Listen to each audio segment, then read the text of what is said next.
everybody. Welcome to another episode of Roleplay Chat. I'm Matt, a game master who can't stop talking about role-playing games. In this week's episode of Roleplay Chat, we're going to talk about Player Driven Worldbuilding.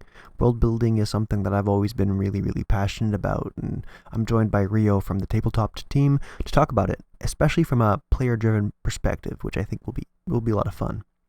Before we dive too much into that, I had a quick announcement for everybody listening, something that I wanted to share that I'm pretty excited about. I've decided to start doing something called the Indie Spotlight, or the name's still being workshopped, but the idea is that in every episode of Roleplay Chat, there's going to be a small, quick review of about 10 to 15 minutes where I talk about an indie-created project, whether that be a supplement or a new system or maybe like a solo game or something like that.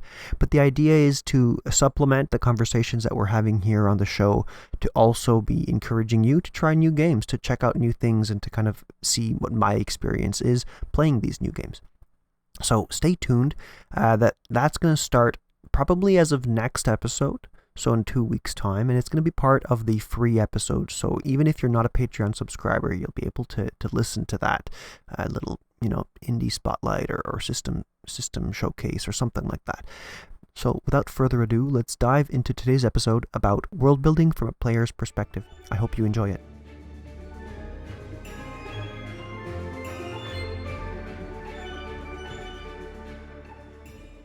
Hello, everybody, and welcome to another episode of Roleplay Chat. I'm Matt, and I am a game master who can't stop talking about role-playing games. I am so excited today to be talking to you all about player-driven world building. World building is something that I'm extremely passionate about, as most of you probably already know, and it's also something that I believe my guest today is quite passionate about. So please join me in welcoming a lover of fiction and fantasy, a world builder in his own right, and the co-host of Tabletopped, Rio. Rio, welcome to Roleplay Chat. Hey, thanks for having me. Long-time listener, first-time caller. Yeah, thanks for being here, Rio. You're really saving me tonight. For the listeners of the show, we had a little bit of a scheduling mishap, and if it weren't for Rio, there wouldn't be an episode this week. So, y'all should go follow Rio on socials, say thank you, and then listen to all his wonderful insights on Tabletop. I But have been described as heroic several times, and I there you think go. tonight just shows more of that quality in myself. Exactly. Definitely, slap it on to the LinkedIn profile, podcast hero, game master extraordinaire, that kind of thing. Oh, yeah, I could get so many new jobs. That's the goal, isn't it? That's the Yeah, plan. all the jobs, at least 4 or 5. Uh-huh. I mean, you need that many these days just to keep afloat, it seems like. Oh, But we're not here to talk about economy. We're here to talk about role-playing games. So Rio, before we dive too deep into the pool that is world building, why don't you give a really quick introduction to the listeners, about who you are, and give us your, geek origin story, if you will, so that we can contextualize the advice and recommendations and stuff you're going to share with us today. okay. I'll try to make this, quick and sweet, or short and sweet, I think is the actual phrase. Uh, my way's better. So I'm Rio. I am the co-host, not the co-host. There's 4 of us, so I'm a co-host of Tabletop, a podcast that talks all about gaming, world building, adventure having. Um, tabletopspod.com is our website. You can find me there.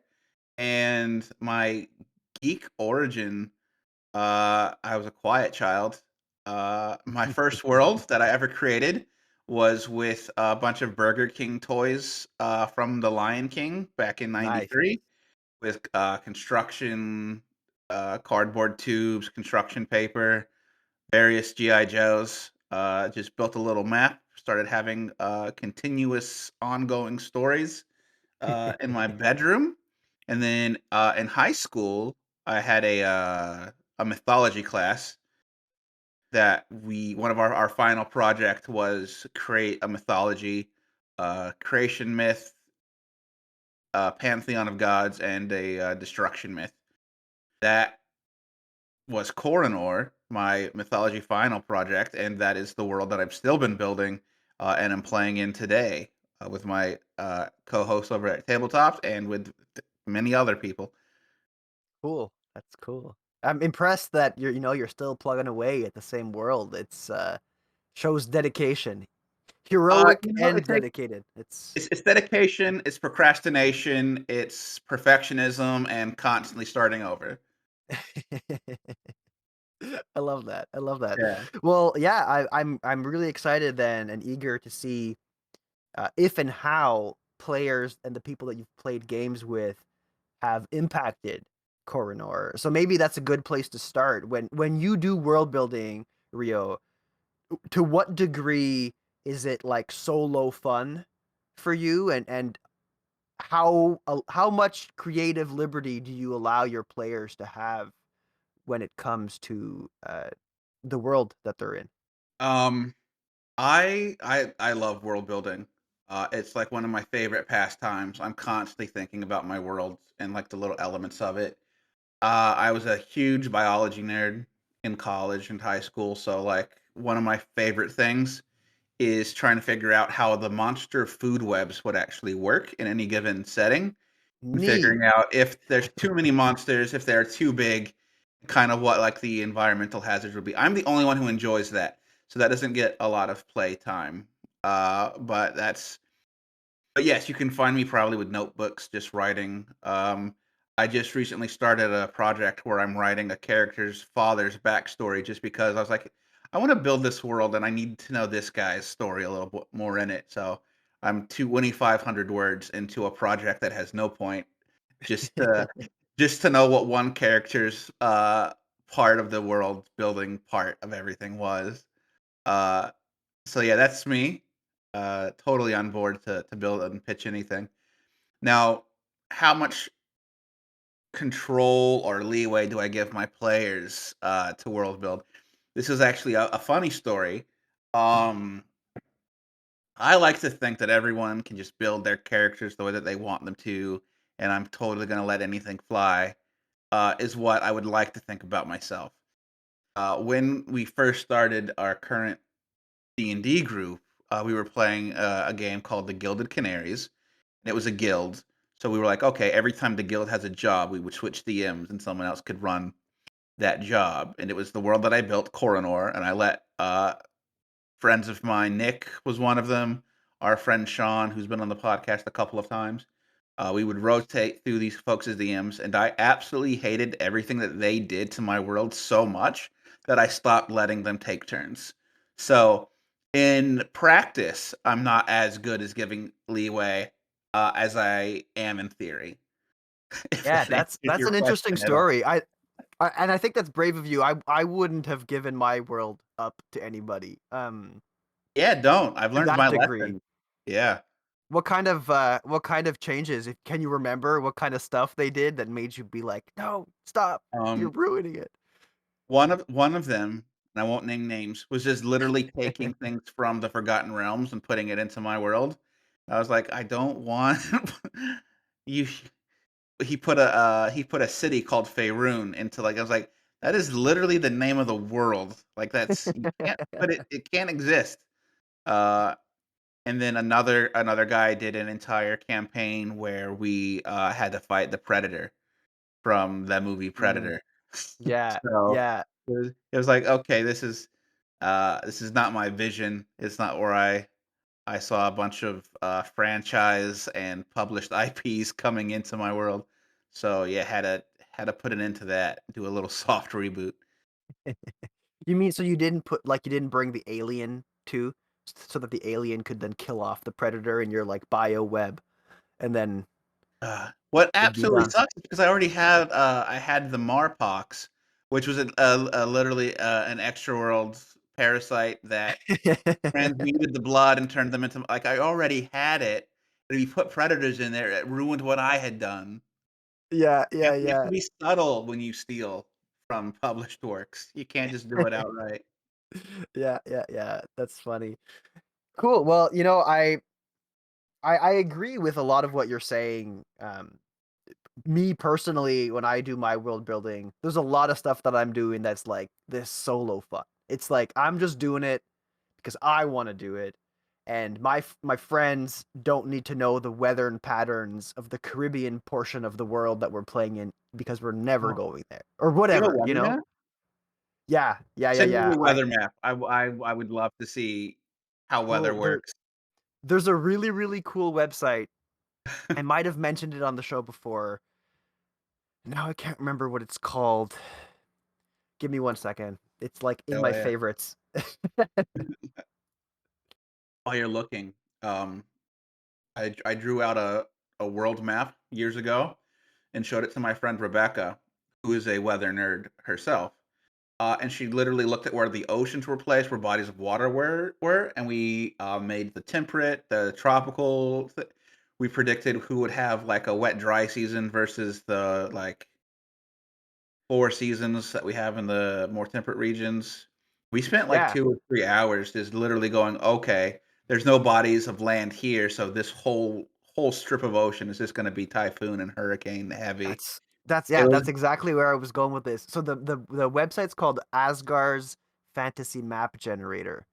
okay. Azgaar, and it's so cool. You can basically import an image of a map of your world, and then there's like layers to the map that you can use where um you can talk like you can plug in details about like the circumference of your world. You have moons and stuff like this.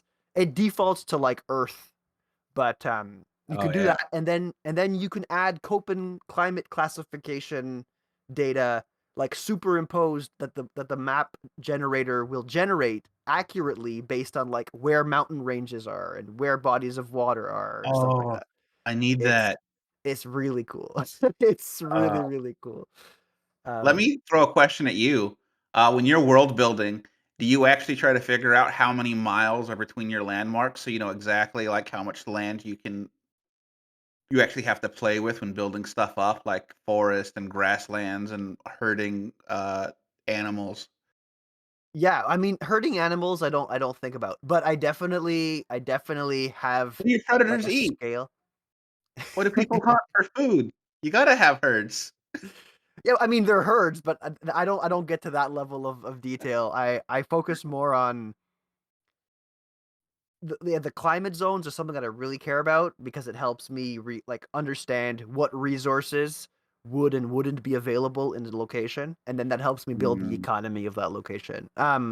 You send me your map, I'll send you migrating patterns for your animals. Okay, perfect. We'll do a trade. um, but so I think a trap that we can easily fall into, Rio, when we're doing this kind of stuff is not allowing our players to have enough ownership of the space that they're playing in. I think Mm, that's why I wanted to talk about this with you today because I often find myself in a situation when I'm running a game, and like every game I run these days, I end up like plugging it into this world. Like I just right. it's part of Makoa. It's part of the world that I'm building because it helps me build it playing in it. Yeah, once you have your core world, that everything falls to it. Yeah, yeah. But then you find yourself in situations where you'll have a player that'll come up to you and be super excited about a character concept that they have. Maybe they have that infamous 10-page character backstory, or even if it's just a couple of dotted lines about like I wanted to be a pupil at a mage college and I want to also have a rival who's part of this military that like I don't know that I am no longer a part of, and now they're out to get me. I'm like an outlaw or something. Mm. um if people come to me with those kinds of ideas, I want to be able to try to massage them into the world in a way that's satisfying for both of us. Um, has that ever been something that you've had to deal with? Yeah, so I have a player who, really wanted to be from the Shadowfell. Okay. Wanted to be a dark elf from the Shadowfell, and obviously, as I said, like, I'm not going to incorporate a, like, Forgotten Realms published staying into my world. I wanna Mhm, keep it mhm. separate just in case I ever decide to publish anything. I can't be like, "Oh, this is a total rip off of that other novel." Um, so what I did is I ripped off that other novel in a way that was not calling it the Shadowfell, but he and I created a world called Wrath, just Rath because it's cool to spell things wrong. And it was a world not, like the Shadowfell. This was a world that, is inhabited the mantle of a globe, so you didn't have any surface area, everything was interior to the Hmm. planet, which gave it that sort of dark, claustrophobic, sort of squeezed in, you never know where danger's gonna be, so obviously, like, his dark elf could have just been an elf from a Yeah, world that was just always in darkness. Um, he still had his name, be Shadowfell, just as a surname. I was like, "Well, that's probably fine." But since Coronor has, like, sort of a root world with many different realms attached to it, it was pretty simple to just create a new world of shadow and darkness. Like, okay, this exists. It's one of the elemental planes of stone, and you have what you need, and I haven't upset my integrity. I get yeah, integrity yeah. is what I have. Yeah, that's really cool, that's really cool, and I mean, I think that's generous of you to build a whole world. I suppose it's both generous and a good solution though, because you don't Yeah, have like, it's a new thing. It's a new thing that doesn't have to come in and play with the balance of what already exists. right. Uh, Yeah, it was a new thing. It existed. It gave his character his backstory. And then yeah, later, we actually had an adventure in there because, well, I had already made it, so it grew into the story, uh, which is a great opportunity that we wouldn't have had if I just said, "No, you can just be an elf from the woods like everyone else." You yeah, miss opportunities when you don't let your players, help you create because it is collaborative storytelling, and a lot of times, one side or the other does forget that, so it's good to just be open to ideas, and then, you never know what's gonna be the next good idea or, a hook for a whole spinoff if you're shutting stuff down because it doesn't fit your exact vision from the get-go. yeah, that's really good advice because I think too, you're gonna get that player's buy-in. Like, if you're telling them, "Hey, I'm Mhm. building you a whole other plane of existence," they're like, "Thank you," or they should be, hopefully. Yeah, yeah, Hopefully, they're yeah. very thankful, and and they have, like, this investment, like, "This is mine. This is my part of the world that Mhm. I get to make reference to. I kinda have this creative freedom to talk about," which I think is important. Because Yeah, if you shackle your players, they're gonna be too scared to, like, come up with stuff. yeah. You're Sorry, gonna I shut down interrupted the you there. improv. Pardon We me? both I said we both start talking at the exact same time. This is great timing for us. It's like, yeah, you don't wanna shut down improv in those moments. The more, like, you gridlock your players into, "This is what my world is," the less they're going to, be willing to take risk and try things. Yeah, yeah, absolutely. Um, one thing that I like to do is kind of by the same token, when a player comes to me and has an idea, especially lately. So to give you a little bit of context, Rio, I'm playing right now with some close friends of mine, but they're not very big into tabletop role playing games. Like Mhm, they started playing because I was like, hey, you're close, I'm close, let's play games every other Sunday. Come on over, let's play. And I'm I'm slowly converting them, but when they came to the table, they just had pre-gen characters. So that mhm. I didn't have this backstory to integrate. But now that we're playing and we're going on these adventures, every now and then they'll come up with an idea and they'll say like, "Oh, it'd be really cool if I knew this blacksmith. Like this blacksmith was part of my family. Like maybe he's my cousin, and I want this blacksmith and my family to be responsible for like a blacksmithing guild. Like could that happen?" And I don't want to say no. I'm not going to say yes 100%. It's going to be like kind Right, of this conversation of, okay, this is a cool idea,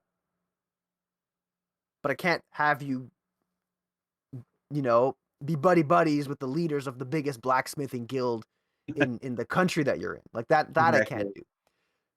So you know, finding this balance, but it does throw things off for me, especially when that stuff might already exist. Um, I have a hard time like letting go of control of something. So let's use this as an example. Yeah. I already had a blacksmithing guild that existed, and they had stuff happening in the background that my players don't know about. Things where you know they're secretly involved with a cult, and that cult is part of the Oh. big bad that they're fighting up against. So I had this crossroads where I'm like, do I keep that and let my player be affiliated with this guild without knowing that that's going on, which could be kind of cool. But will that upset her? You know, will I be pulling the rug underneath from her? So I actually haven't decided yet what I'm going to do. What do you think I should do? Oh, that you there's a lot of intricate, like, connecting parts to that. Um, because, yeah, like, obviously, the player wants to buy in and become more part of the world, that's great. But to have just stumbled across a plot hook, because now you're like, "Oh, you can't just say no, because then they're gonna feel stifled." But you also can't say yes because you've got an adventure brewing. So if you do say yes, and then the cult shows up, going, "You gave this to me just so you could take it away." So you're in danger, bud. You Yeah. are yeah, okay, so I would say advice show podcast host time. You gotta say yes to your player. Like, you can give them, maybe they don't know the guild leaders, but maybe, like, their uncle is friends with, like, one of the second generation founding members. So, like, you have an in with the guild, but you're not, like, in the Hmm. guild. Um, and then I don't know what else you've got going on in your world, but, like, maybe the cult is in a different guild and they're trying to get into the blacksmithing guild, and then now your players have some agency to stop it from actually getting into their thing without it already being there. Yeah, yeah. Like Um, they give them enough warning before something happens. Let them. right. Let Yeah. them see it coming instead of finding out it's already there. Yeah, I could maybe backtrack a little bit Yeah. and make that happen. Um, because I think that's part of the beauty of all this, right? It's like we're the only ones that know, really. Uh, that what makes it so hard. 'Cause like, "Oh, if I could just tell you what I had going on, we could work out a really great story, crossover element," but you can't know. It's a Yeah. lonely world doing what we do, and we're not allocated enough for it. I know, I Uh, couldn't agree more. I think we deserve applause every time that we finish a game. Like, I'm gonna have to get that instituted at my uh, table for yeah, sure. I Yeah. have I have a YouTube video of just 5 minutes of standing ovations, and after everyone Oh, signs off, I just turn it on and let it play and just bask. perfect. And Yeah. then you don't let anybody leave, right? Like they have to sit and listen to the standing ovation before they can go home. Oh, I don't make them listen to the applause are just for me. But Oh, no, okay, okay. they had to hear people applaud me, and they because they should be doing that. So it should also be a guilt thing. I've learned nothing from my mother on how to use the weapon of guilt. So, okay, now they Okay, will have to yeah, sit around and wait until the applause are done. that's it. That's Yeah, it. you've helped me. Um, I can't thank you enough. perfect, perfect. So there's that. Yeah. What else can we say? I think what about when you're building this stuff? Like when you're building this stuff independently, um, do you intentionally leave things or regions of the world kind of like empty? So that when players come up with this kind of stuff, you can fill the holes or like I don't know. Like I said, that's been one strategy I've tried to employ Yeah. in certain contexts. I I don't leave holes for my players to fill because then I feel like they're discovering empty pages, and Mhm. I want them to feel like everything they find has been, like, thought through. So I kinda just build what they use.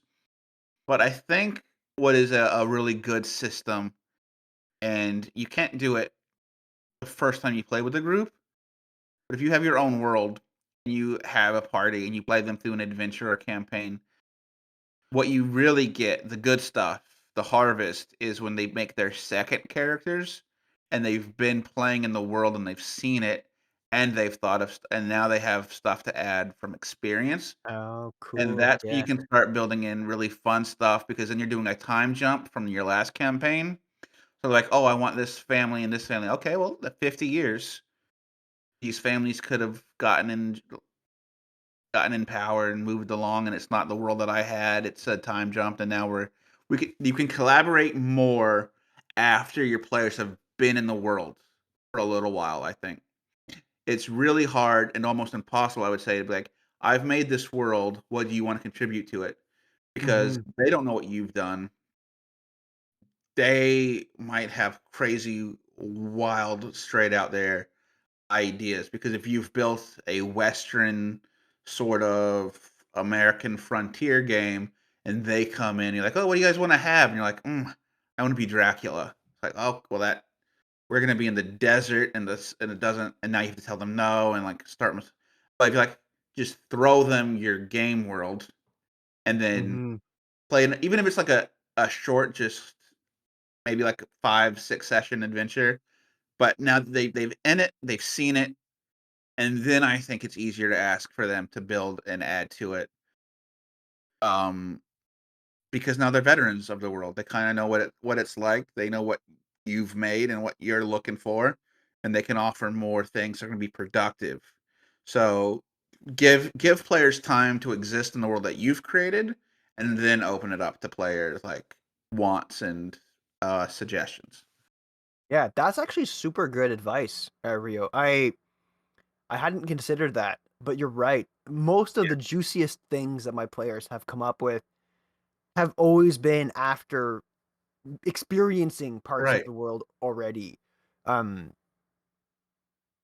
yeah, even like I think some of the coolest ideas actually come in like these weird one shots that will happen. Sometimes, Mhm. like a couple players can make it, but three of them still can still come and play. So we decide to just have a random one shot where, like, you know what, you're all going to be characters from this guild or this other faction that Mhm. you're part of the pirates now. Like, just let's have a pirate game in the world and tell me who you are. Like, just and then they'll come up with all these crazy ideas because one, they don't have to live with it for the rest of the game. They just Right, yeah. play with that character once. Um, but then after you're done, you've got these like really intense characters. Usually, I've got these really intense characters. This one time, one of my players decided that I'm going to take this example of the pirate game, which Yeah. actually happened. One of my players is like, "Yeah, I want to be this this wild pirate who is like part octopus, like almost inspired from like the Pirates of the Caribbean movies, like Right, yeah. what's his name there? I Bar don't know. Barbados? Davy Jones. Davy Jones. Davy Jones was that pirate. Yeah, they're like, I want to be like, Animated Disney, not live action Disney. that's it. And I'm like, okay, let's do it. It's a one shot, whatever. We don't have to understand how this happened. You can be a pirate who's also an octopus. And And then afterward, I connected with that player and I'm like, okay, let's figure out how this happened. Like, were you cursed? Who cursed you? What demon cursed you? And we came up with this whole new branch of the like demonic pantheon of the world that I hadn't considered before, which was really, really fun and wouldn't have happened without this like random one shot. Right, yeah. Yeah. Yeah, that's really fun. Yeah, plant those little side games so that they can plant seeds in a safe environment. I think you're right, with a one shot, people are willing to really, like, let themselves loose more, and then it's a one shot, so you're not married to anything, but there's a lot you can harvest after it's done. Yeah, yeah. And at the end of the day, you can always be like, nah, that wasn't canon. Like that we had fun, but that didn't actually happen. If Right, really they go too off the rails. I've never had to do that, but it's always nice to know that you have that option, I think. yeah. It's non-canonical is, uh I had to use that button a lot, because Nick, you've met Nick. I Yeah. think he's on your show. He ran a one shot for our game, uh he plays a character called Bill Stabums. And from playing with him, me and him, we've created this whole family that he belongs to, the Stabums crime family.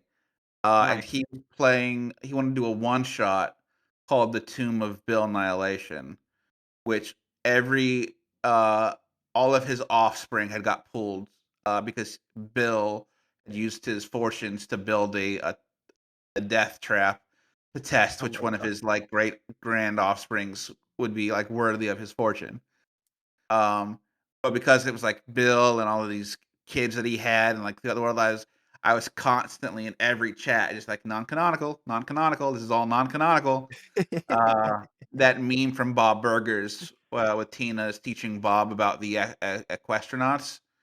There's a Mhm. great meme where she's just panicking. She goes, "Non-canonical, non-canonical." So I have That's that meme. It's pinned. I use it anytime anyone says the world build annihilation. I'm like, nope, non-canonical. yeah. Ugh, Nick is just coming in here and he's ruining your world, eh? That Nick. It's he can't help it. He's like a puppy with an energy drink in his system. He just loves everything. He's full of bites and slobber. I mean, Bill Stabham sounds like a pretty fun character to play. I'm not gonna lie. So you need a couple Bill Stabhams in your world for sure. It's Well, he has a cousin Wade, so if you ever want to come over, you can play Wade Stabums. okay. Yeah, I accept that invitation immediately. Let's go. Let's make it All happen. right. Sweet. So Rio, I'm looking at the clock and I want to make sure we save some time for our Patreon exclusive red carpet event. But before we get to Mhm. that, why don't I pass you the microphone one last time to see if you have any final thoughts about allowing players to contribute to your world building.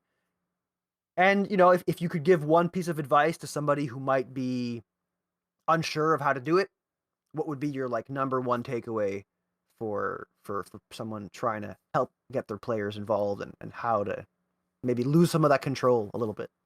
Okay.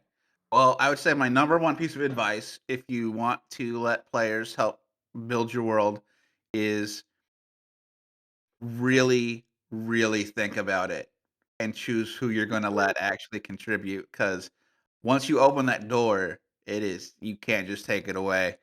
Um, but if you open that door, you get a lot of great stuff for free.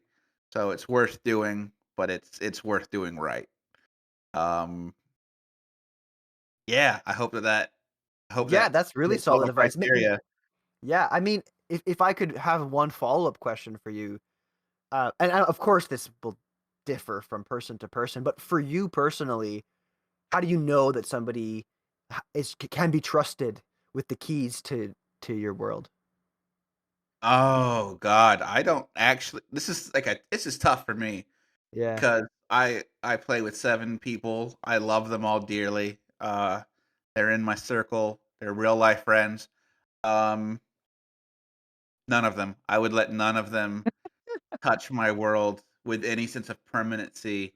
yeah, Uh, I they are allowed to give me ideas uh in a test server, and then I might bring it over on my own to the real yeah, world. Uh, but yeah, test server one shots. I I would let anyone do anything they wanted to my world in a non-canonical one shot to see how it goes. And so yeah. that's how I would handle that. Yeah, I think that's really solid advice. I think especially if it's something that you've been working on for such a long time, right? Yeah. You've had this world for a long time. Um, on the other side of that spectrum, I might say to people listening, kind of, I mean, it's I think it's echoing a little bit what Rio was saying, but you have nothing to lose really. Right. Because ultimately you can always change the locks on the car that change the locks on your world and clean Right. it out if you have to. But there's a lot to gain, like you're saying, Rio. I think your friends or the people playing with you often have a lot of really great ideas. Um, as far as their character is concerned, usually that's where their source of inspiration will come from. Mhm. And then it's up to you to decide whether or not you want to galvanize it into the world. But I think, yeah, Right. I think there's definitely a lot of opportunity to be had there. All right, so world building is now, been discussed. Now let's segue on over into the roleplay chat VIP Patreon room. And over Through here, so those welcome. velvet ropes back that That's way it. in the Yeah, back of the just room. you pass the two bodyguards. Well, come on that way. We have free giant pretzels in there too. Oh, nice. Yeah, with the mustard. God, we should have done the whole thing in this room. This is Yeah. great cushion couch. The lighting's way better. Is this a bottle of champagne with Yeah, you know pretzels? it. The pretzels and Okay. champagne. Yeah, yeah. Oh, is this a bubble Prosecco. machine? Oh, look at the bubble machine. This room's And nice. yeah, it's a good time. It's a good time. Yeah. People need to make sure that they go find the Patreon to roleplay chat and subscribe there to get access to this beautiful room. Um I yeah, guess so that's a good example of player-induced world building. all right, we're back. The super VIP room was actually just the back alley and there's like a dumpster and stuff. I don't know. I don't think it's worth spending too much time back there. What do you think, Rio? I think it was an inside joke, that we just weren't meant to get. Maybe. Maybe. It's Yeah.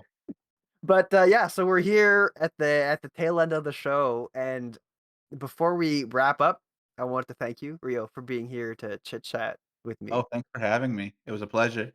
Yeah, it was a blast. And yeah, so I don't know if you had any last words on player driven stuff, world building, any of that.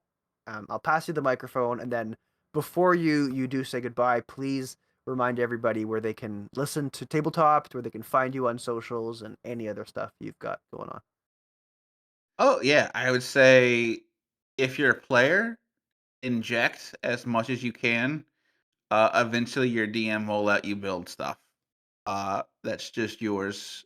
Um, and if you're a DM or a game master, don't be so precious that you don't make room for your players' ideas because they're little seedlings and you want them to take root and sprout and enjoy the world and bring beauty to it. So give them that space.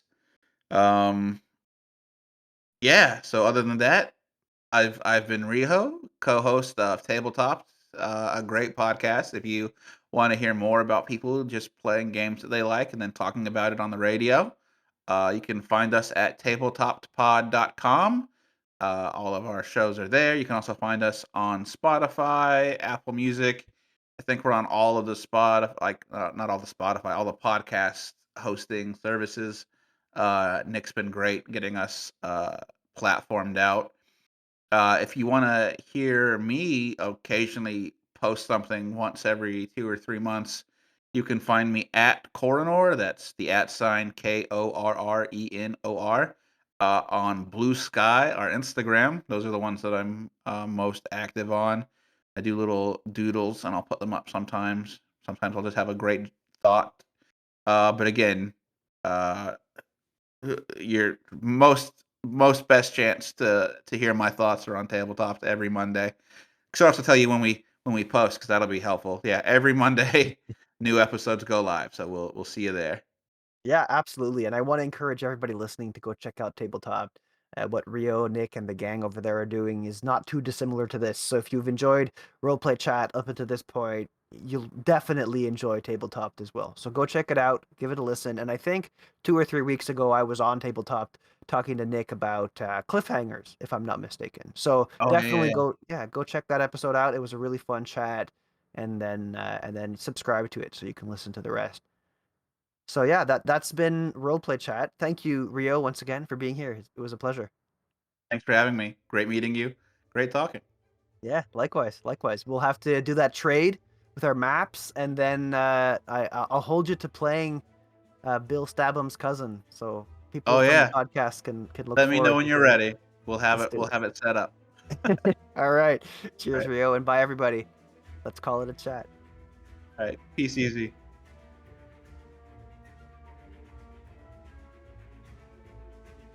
Hey everybody, welcome to the end of the show, and thank you for making it all the way to the end.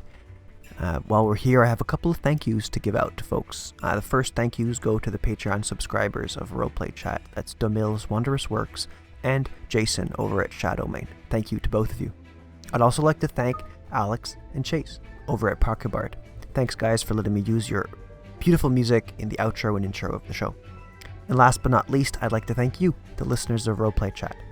If you wanted to support the show, there's two ways that you can do that. You can do that without spending money by spreading the good word of Roleplay Chat and following me on socials. That's at roll_play_chat. Or if you wanted to support the show with your dollars, I would highly recommend checking out the affiliate links down below. There you can buy products, TTRPG products and things of that nature without any extra additional expense to you. A small kickback, if you use those links, come back to me. Or you can support the show by subscribing to the Patreon. There are two tiers there, one of which supports me directly and has your name shouted out, kind of like Jason and Demille. Or if you wanted to support the show at a higher tier, you get access to longer episodes of the show, usually 15 to 30 minutes more of conversations between me and the guest. So if you want those longer extended episodes, I recommend checking that out. So anyway, thanks again for making it all the way to the end, and hope you have a wonderful day.